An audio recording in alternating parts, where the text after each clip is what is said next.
I'm Maggie Oliver. I'm a special ed teacher at Leggett CLC. I'm Tim Zeleniak, and I'm the instrumental band director at ECLC. My name is Denise Serbalis. I teach kindergarten at Sam Salem CLC. I'm Douglas Beta. I'm the orchestra teacher at Miller South. My name is Sandra Becker-Neidert. I teach French at Garfield High School. I am Lori Thompson. I teach at Ritzman CLC, 5th grade. My name is Cassandra Hanna. I'm a learning coach at the NIHF-STEM High School. I'm Christine Klein, and I teach kindergarten at Robinson CLC. I teach an Achieve unit, which is a classroom for children with autism. Teaching marching band and concert band, jazz band, 7th and 8th grade band, backstage pass, and we work the morning announcements through my room, and we also do all the stage work. I teach all subjects. There's a lot of active learning in our classroom, moving all the time, changing activities. I have a string orchestra, which is a 7th and 8th grader, so 6th and 5th grade orchestra, and I teach a 4th grade string exploratory. French, the grammar, the vocabulary, but more along the lines of the culture and the life lessons so that I'm preparing my students to go into a global economy. All subjects except for math, and I'm primarily the 5th grade science teacher this year. I give my learners experiences in many different biology concepts. They design their own experiments, work on problem-based learning units, and I am an advisor of HPAC and Science Olympiad, which many of our learners are involved in. We establish not only academics, but we also establish social rules, and I'm sure you've heard of the book, Everything I Needed to Know, I Learned in Kindergarten. That's what kindergarten's all about. My students have the same IQ ability as other students. It's just trying to reach that ability, you go through a different channel. Giving them visuals, giving them objects, giving them structure of knowing when we're going to do what, and confirmation of how that happens reduces the anxiety, brings them into a point where they can learn and do the things that their gen ed students are doing. We have a lot of good relationships between myself and the students. They have input into what they're doing in the classroom. They'll decide on their music and help create the marching drills, and we work as a group together, and we all set a common goal, and I think that's important. Cooperative learning, where the kids learn in groups with their peers, sharing activities, sharing ideas, doing academic centers. I really like to keep it going, keep it positive, keep it upbeat, really involve them all the time. We are the only school in the district right now that has 4th grade strings. There are students who have come here for a reason other than strings, but it's the combining of those two types of kids into the groups, which I think is very unique here. I also take a tour of the world using string instruments, so we look at different cultures from the Middle East, India, China, Japan, Indonesia, the Americas, and Africa, and get to see how some of those string instruments are used throughout. I teach my class in French as much as possible. I also believe in making students read, write, speak, and listen to French as much as possible. We have a lot of shy kids who really don't have a lot of confidence, so I'm a confidence builder. They have to go beyond their comfort zone. Whether their answer is right or wrong, they're learning along the way. So I try to get on the students' level, get to know them, their hobbies, what they like, what they don't like. I try to make as many personal connections. I want to be an advocate for them. I allow the learners a lot of choice. I have a relationship with them where I ask them how they would like something to be done, what could be done better, how can it change, but I'm in control of coaching them and giving them encouragement and asking them questions to problem solve, and also making sure that they're safe in order to do the experiment as well. My mom always said I was a frustrated art teacher. A lot of kindergarten is hands-on, but I try to bring in more and more that the kids actually create and play with while they are learning things.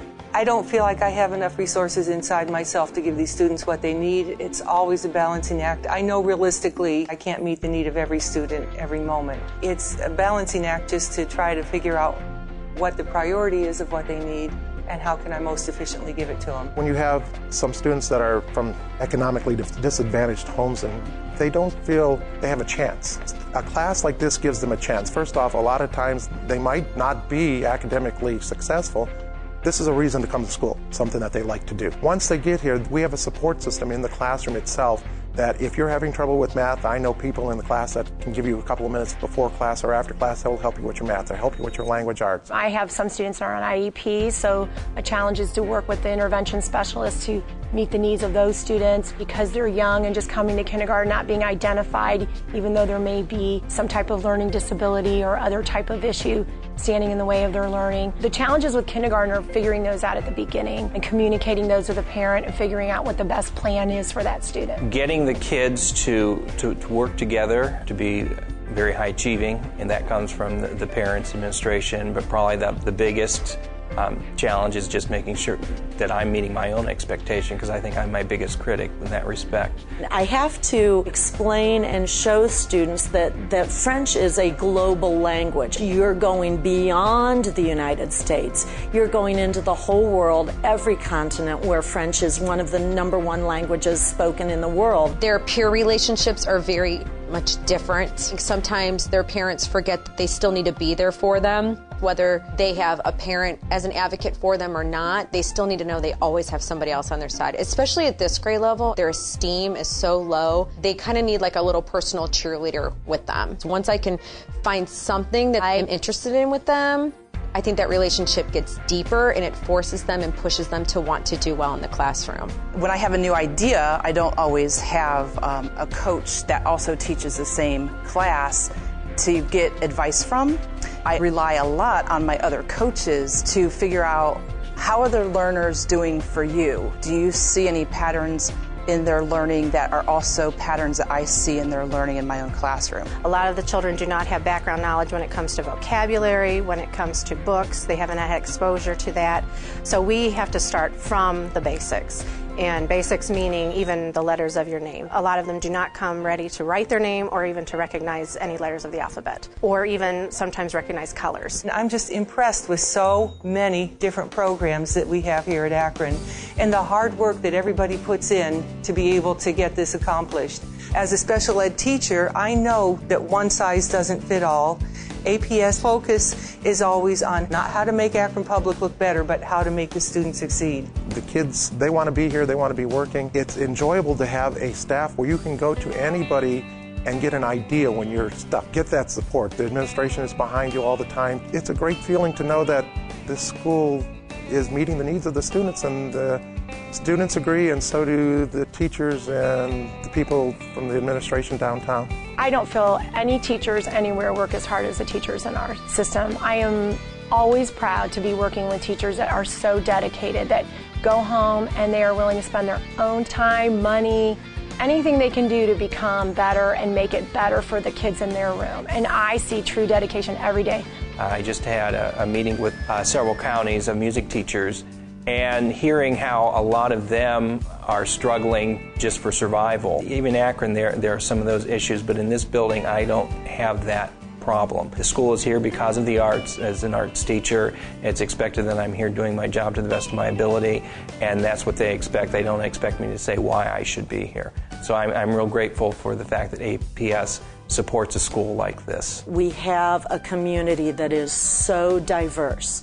Akron Public Schools is the melting pot that is Akron, that is the United States. And how you deal with those individuals being so unique brings us together. I always tell my students at Garfield that they make me really proud that they know how to get along with so many people within Akron, within Garfield.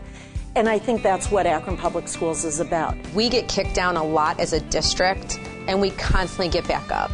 I see that with my colleagues, I see that with the administration, I see that with the school board, that we're constantly trying to revamp ideas, get it across to everybody, and move forward. We don't sit back, we fight, and we fight harder for our students. I think there is a niche in this district for every type of learner and every type of parent, guardian, or family. We have everything from specialty programs to traditional schools to career ed. We have a wealth of resources and partners that work with our system to really help out our kids to make them as successful as possible. I have been APS proud since I was born. I have two parents who were APS teachers. My grandmother was a teacher. I have gone through the lead up to become a full-time teacher, so I was a tutor, substitute, a long-term substitute, and now finally a general education teacher. I'm still here. I still send my children to Akron Public Schools, and I still defend it to people who want to tell me that private school is better. Children with autism usually aren't spontaneous, especially at this age. You don't always see friendships occur naturally. Last year, one student started initiating a friendship with another with no adults helping them do it. They're still good friends now. It just shows me that I can set up the atmosphere for learning, but I can't control the whole atmosphere. Sometimes things happen that you hope would happen with all the teaching. Sometimes they happen spontaneously. That's when I really, really appreciate moments like that. About 6 or 7 years ago, we went to Disney World and we performed. They were just on top of their A game. I couldn't be more proud of what they were doing. Yes, they were small compared to the other groups. We were the smallest group there the entire week. We had 6th graders through 12th graders. Everybody else was just a high school. And the kids constantly told me that through the week they had people coming up to them saying how much they enjoyed their performance, how well they felt that people actually recognized them for doing something good. And in turn, that's my high point, because what they did there proved to themselves that they can achieve. There's just times when you come in and you're not, it's just been like a rough morning for whatever reason, and you're just kind of feeling a little prickly, and they just come up to you and they say like, oh, gosh, I love you, and I made you this picture, and you're just the best. And you think, like, how can you even love me today? Like, I'm not, you're not feeling it. And then they bring you out of that. It's just, they are the best. They are so unconditional in how they feel about you. In 2011, string orchestra played at the OMEA State Convention in Cincinnati. It's one of those things that music teachers kind of strive to achieve, to be honored not only by your peers locally, but on a statewide level, because you had to actually audition through a taped or a CD and be accepted to perform at that convention. The kids did a great job. They showed their true colors, coming from an inner city urban school district, having a group of that stature being able to perform. The only other middle school orchestra was a suburban school from Cincinnati, and we played, toe-to-toe with them. Very proud moment for me, and I think the kids were really excited to be there. My favorite moment from teaching is any time I see a child's eyes light up with that, aha, I got it. Because no matter whether it's in level 1 or level 5, we're always struggling to learn something or a concept. And seeing that moment when they finally get it is so joyful and so fulfilling for both the student and for me that it makes my day. This particular group developed a PowerPoint on grooming behaviors in chimpanzees. And to enrich it even more and get the rest of the class engaged, they actually acted as chimpanzees. They used grape nut cereal as like little insects for their hair and their body, and they showed the actual grooming behavior. And the rest of the class were just captured in that moment. So when I see the students not only engaging and almost role-playing, that is priceless, because they have that opportunity to really start problem solving and asking questions because they see it in action.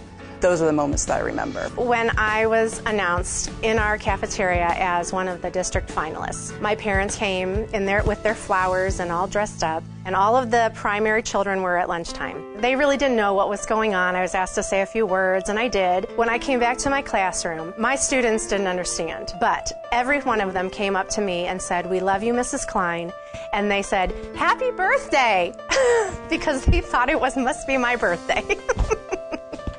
It was the sweetest thing. I was teaching at Crosby, and I had 4th graders, and I had a little girl in my room who was helping me close out the building that year, because that was one of the first buildings to close down.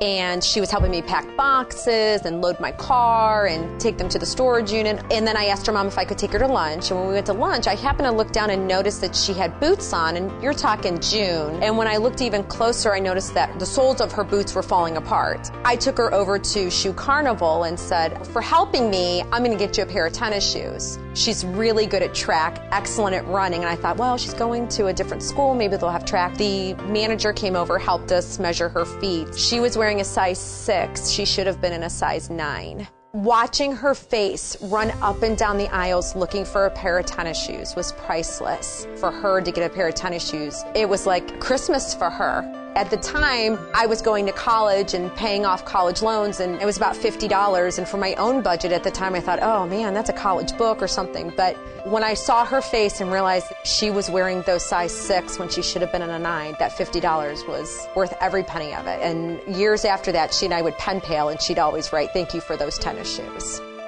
Really a big honor to have your colleagues think that highly of you. My kids deserve this honor as much as I do. I feel honored to be a Teacher of the Year finalist. It's an honor to work with other teachers who work hard and then be chosen by them from your building. I never wish I had a different job. I can say that honestly. It's quite an honor to me, because I know of all the other teachers in the district that have worked really hard. So I'm very grateful, thankful that I've had this opportunity, and we'll just see where it goes from here. I just do what I do because I love it. And to be recognized was really an honor. It was really a surprise, and it was a very huge compliment. I can't even describe how it makes me feel. I mean, it is absolutely unbelievable. I tried explaining to my students, the 5th graders, a couple weeks ago about it, and I said, boys and girls, this is like American Idol. I am down to the final 8, and now they get it. I feel very honored. It's just a way to honor not only your work, but the previous mentors, especially my cooperating teacher that I had in the past and all of the other individuals that I interacted with that allowed me to say, this is worth it. I'm following in the footsteps of 2 wonderful parents who also were Teacher of the Years at their buildings. It's a huge honor because I have been in Akron Public Schools my whole life, and that is thrilling to me to be recognized from my own school district, and I never thought I would get that, so that's amazing to me. I'm a 2013 Teacher of the Year finalist. And I am APS proud.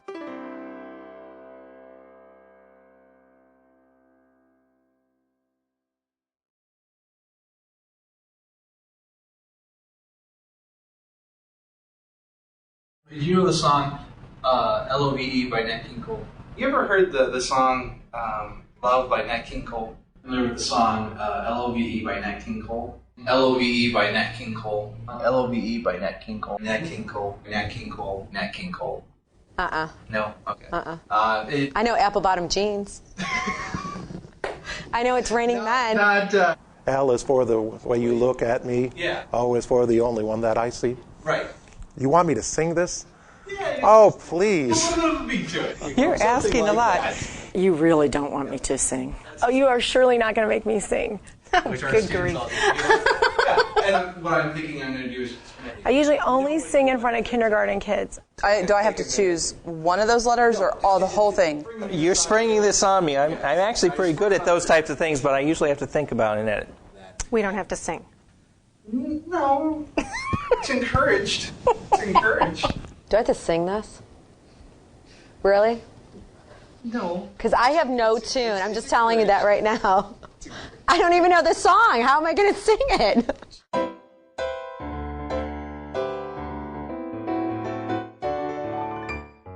A is for the amazing place I work. Oh, right in here. Okay. P is for the problem-based learning we do. Right.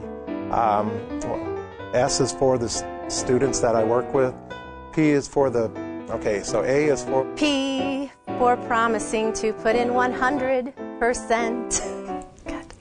R is for rhythmic, because without the rhythm, the melody just sags there. That's what's weird. O is for over and above what is expected. Nice. Thank you. U is for understanding all of the different people of our world, different cultures, in order to make it better. D is for dynamite teaching. No? You don't like that one? That's really cool. A is for the, what did I say?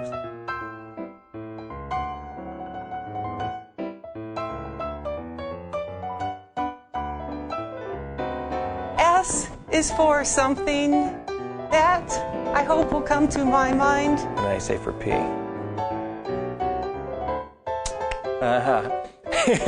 R is for relentless effort from our teachers. C with more personality. O is for the outstanding APS learners we have. Okay. U is for you rock. You rock at teaching. Is that good? You like that one? This is out of tune. Please cut it out. Is that good? great. Was that all on? Thank you so much. My confidence went from here to there. That's bad. Okay, pick only the good one.